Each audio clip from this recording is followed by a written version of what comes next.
और पाकिस्तान को बेचैन करने के लिए भारत ने उठाया बड़ा कदम। भारत के एक कदम ने मध्य एशिया में चीन को मुंह के बल गिरा दिया। भारत ने बदल कर रख दी है मध्य एशिया की राजनीतिक और कूटनीतिक परिस्थिति। एशिया और मध्य एशिया का नया किंग बनेगा। भारत चीन में मुंह ताकता रह जाएगा। दोस्तों, विस्तारवादी चीन अपनी अलग परियोजनाओं के मार्फत कोशिश कर रहा था कि दक्षिण से लेकर मध्य एशिया में उसका कब्जा हो। बीजिंग लगातार अलग एशियाई और विकासशील देशों में अपना भारी भरकम निवेश करके व्यापार के नए अड्डे बना रहा था और भारत को घेरने की कोशिश कर रहा था। चीन के बढ़ते कदम को देखते हुए भारत में लगातार मौजूदा सरकार से यह सवाल हो रहे थे कि आखिर चीन को सबक क्यों नहीं सिखाया जा रहा है। भारत अन्य देशों के साथ कूटनीतिक बात करके चीन को क्यों नहीं घेर रहा है। लेकिन सरकार एकदम शांत थी। तमाम राजनीतिक बयानों के बावजूद भी सरकार अपने काम में मग्न थी। लेकिन विपक्ष को लग रहा था कि चीन से भारत सरकार सीधा टक्कर नहीं लेना चाह रही है। लेकिन पीएम मोदी तो इसलिए ही फेमस हैं कि जहां विपक्ष सोचना बंद करता है, वहां से पीएम मोदी सोचना शुरू करते हैं। पीएम मोदी को पता है कि आज विश्व का हर देश अपने देश में विकास और विकसित होने की नई राह तलाश रहा है। पीएम मोदी अच्छे से जानते हैं कि हर देश चीन पर निर्भर नहीं रहना चाहता है। इसलिए पीएम मोदी की सरकार ने एक ऐसा कदम उठाया है कि बीजिंग सन्नाटे में आ गया है तो पाकिस्तान के हाथ पांव ठंडे पड़ गए हैं। क्योंकि पीएम मोदी ने साबित कर दिया है कि 100 सुनार की तो एक लुहार की ही होती है। चीन का ड्रैगन कितना ही उड़ ले, लेकिन आखिर में उसे बैठना जमीन पर ही होता है। और इस बात को भारत सरकार ने सही साबित कर दी है। भारत सरकार के एक समझौते ने चीन को जमीन पर लाकर खड़ा कर दिया है। चीन को ऐसा लग रहा है कि मानो उसके ड्रैगन की सारी आग पर किसी ने बालू डाल दिया है। आखिर भारत ने ईरान के साथ क्या समझौता किया? कैसे भारत ने व्यापार के नए रास्ते बना लिए हैं? कैसे भारत अचानक से मध्य एशिया का नेतृत्व करने के लिए खड़ा हो गया है? बताएंगे आपको। लेकिन पहले बताते हैं कि अगर मध्य एशिया में भारत का कब्जा हो गया तो भारत को इससे क्या फायदा होगा। दोस्तों, आपको बता दें कि रूस यूक्रेन युद्ध तथा पश्चिम एशिया में चल रही अशांति के कारण कनेक्टिविटी के पारंपरिक मार्ग प्रभावित हुए हैं। इसके चलते ऊर्जा एवं खाद्यान्न का अभूतपूर्व संकट पैदा होने के साथ ही भारत जैसी उभरती अर्थव्यवस्थाओं पर इसका गहरा असर पड़ा है। ऐसे में भारत के लिए इस स्थिति से निपटने के तत्काल कदम उठाना जरूरी हो गया है। ये इसलिए भी जरूरी है क्योंकि भारत ने अपनी आर्थिक विकास दर को लेकर महत्वाकांक्षी लक्ष्य रखे हैं।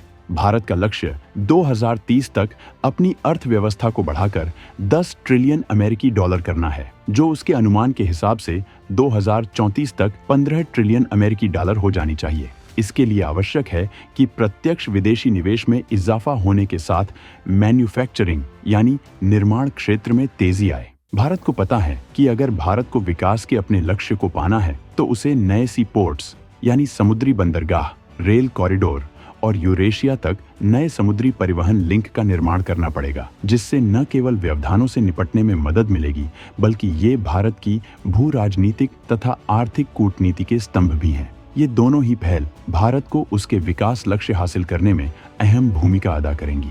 वैश्विक शक्तियों के बीच बढ़ते भू राजनीतिक तनावों के साथ उभरते भू आर्थिक एवं भू कूटनीतिक चुनौतियों को देखते हुए भी भारत के लिए यह आवश्यक हो गया है कि वह भरोसेमंद, टिकाऊ और विविध आपूर्ति श्रृंखलाओं का निर्माण करते हुए सस्टेनेबल ट्रांसपोर्टेशन कनेक्शन स्थापित करें। दोस्तों, भारत को पता है कि पाकिस्तान के जरिए ट्रेड करना भारत के लिए चुनौतीपूर्ण है, क्योंकि भारत का विकास देखकर पाकिस्तान जलेगा और ट्रेड को प्रभावित करने के लिए नापाक चालें चलेगा। टैपी गैस पाइपलाइन इसका जीवंत उदाहरण है। इसलिए इन सब को खत्म करने के लिए और भारत के लिए ट्रेड को सुगम बनाने के लिए भारत ने नए वैकल्पिक रास्ते खोजने शुरू कर दिए और ईरान का चाबहार एयरपोर्ट इसका सबसे ताजा उदाहरण है, जिसने चीन और पाकिस्तान की रातों की नींद हराम करके रख दी है। दोस्तों, पहले आपको बताते हैं कि भारत और चाबहार पोर्ट को लेकर चर्चा क्या है। ईरान में स्थित रणनीतिक रूप से महत्वपूर्ण चाबहार पोर्ट को विकसित करने लिए भारत ने खजाना खोल दिया है। भारत ने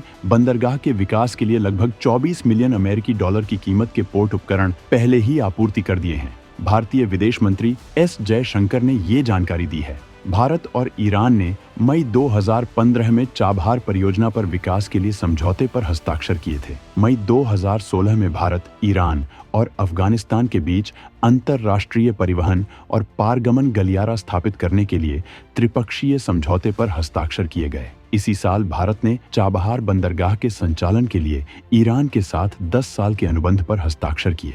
ईरान के साथ दीर्घकालिक अनुबंध पर हस्ताक्षर करना मध्य एशिया के लिए भारत की रणनीतिक और आर्थिक दृष्टि का हिस्सा है। दोस्तों, आपको अब बताते हैं कि आखिर कैसे चाबहार ने चीन में पतझड़ का मौसम लगा दिया है, तो मानो पाकिस्तान में तो सूखा ही पड़ गया है।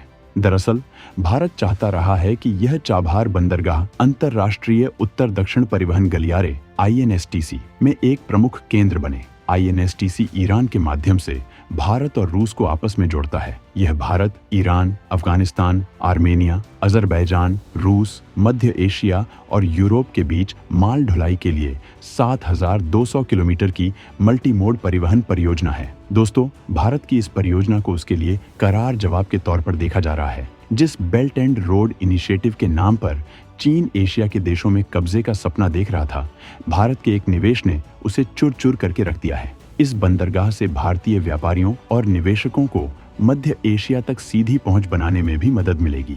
बताया जा रहा है कि चाबहार बंदरगाह से भारत को मध्य एशिया में माल भेजने में लगने वाले समय में 1/3 की कटौती होगी।